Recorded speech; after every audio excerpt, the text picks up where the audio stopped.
Usually when people think about cults, what they think about is some kind of closed community that is usually dominated by some megalomaniac who controls everyone's minds. Here are 3 important things to understand about a cult. Number 1, just because it's a cult doesn't mean it's evil or insidious. Many cults bring people together for good. Number 2, there really isn't that much of a difference between a religion and a cult. A lot of the greatest religions, most successful religions in the world began as cults. And number 3, cults are as cults do. If it works towards good in the world, then it's fine. If it works towards evil in the world, then it's a problem. Now, just before I move forward, I wanted to remind you again of that last point because it's vital and I think that it shouldn't be forgotten. If it works towards good in the world, then it's fine. If it works towards evil in the world, then it's a problem. Today, there are thousands of cults around the world. It's important to note 2 things about them. First, not all cults are religious. Some are political, therapy-based, focused on self-improvement, or otherwise. Broadly speaking, a cult is a group or movement with a shared commitment to a usually extreme ideology that's typically embodied in a charismatic leader. Most cults share some basic characteristics.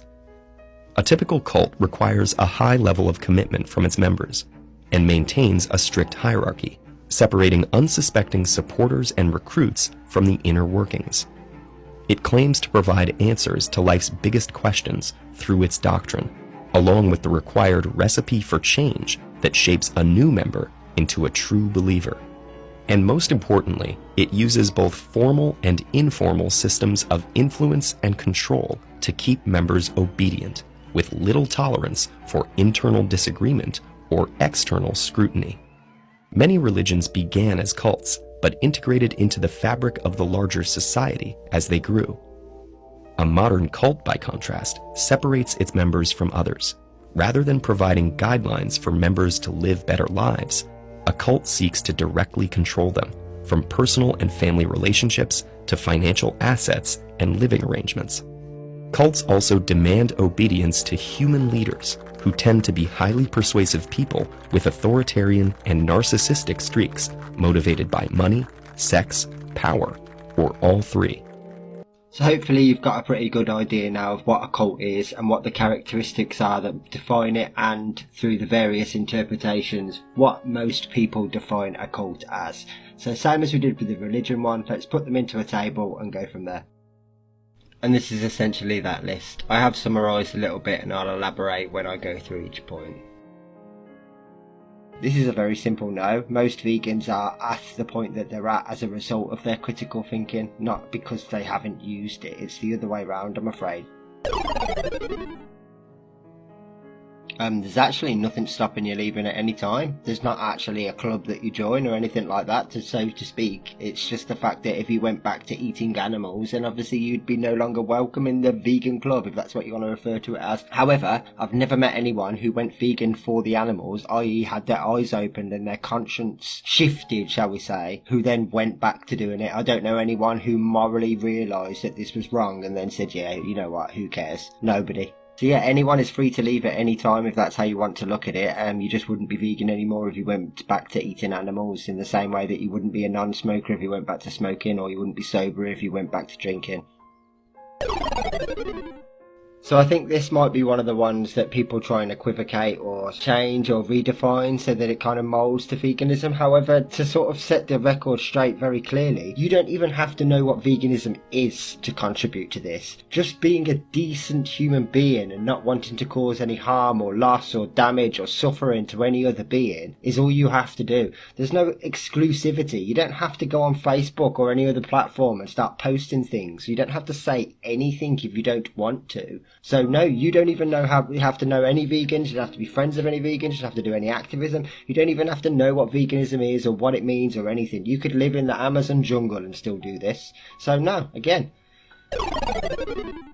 So whilst this isolation is definitely something I'm not going to ignore because I have even experienced it myself in my own family, it's not a result of anyone trying to expose the group or trying to pull you away from a cult. It's to do with the fact that you make your family sort of feel guilty about the fact that they haven't made the same choices that you have. You're kind of like living proof now that they're not doing enough. It does make things very difficult and very awkward, but they're not ostracized. It's them that are ostracizing us for the most part. It's them that make us feel uncomfortable or make us have to justify or explain our choices all the time. So this does happen. However, it's not us excluding you. It definitely is the other way around, I'm afraid. I've never heard of any sexual exploitation within the vegan community. Feel free to correct me if I'm wrong. I have been made aware of financial irregularities within the vegan community and have been part of people that have exposed those, whether it's a belief system or whether it's a way of life or whether it's just a club that you go to on the weekend. Anyone is vulnerable to being financially exploited. That's just a state of society, I'm afraid. There's certainly no aspects that I'm aware of, or if I was aware of them, or if you know of some or would like to make me aware, then as a fellow vegan I'd be more than happy to call those out. As far as I'm aware, there certainly isn't any element of veganism that could be used to exploit people financially, unless it was donations to an activist or to a charity or a sanctuary or something like that which were misappropriated, in which case I would expect them to be exposed and held accountable just like anyone else. And just to quickly finish off, this is why when you call us hypocrites, for example, because of all the insects and animals that are killed in the growth of plants, we obviously don't want or support that. It's obviously not what we choose. It's just the way that things are, sadly. Obviously, if there was a mental shift and far more people turned into a plant-based lifestyle, then all of those markets and all of that sort of engineering and expertise and skill that's gone into creating horrendous machines that destroy life as efficiently as possible will move in the direction of trying to actually conserve it and keep it alive for the first time ever. If everyone moves into a vegan lifestyle, then they have a vegan mentality, so they will try and cause the least harm to animals as they can. That includes the growing of crops, that includes pesticides, that includes all of these things. So